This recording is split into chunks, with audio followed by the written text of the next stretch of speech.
रामकृष्ण हरी माऊली.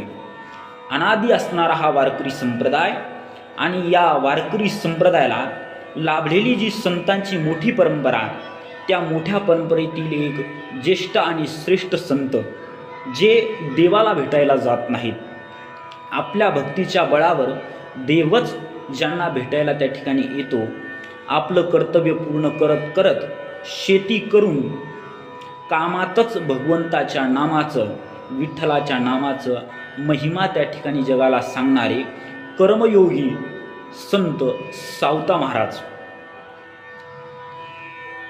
आपलं हृदय फाडून ज्यांनी जगाला विठ्ठलाचं दर्शन त्या ठिकाणी करून दिलं.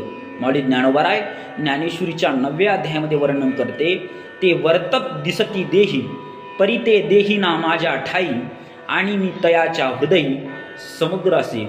असं देवस्वरूप ज्यांचं जीवन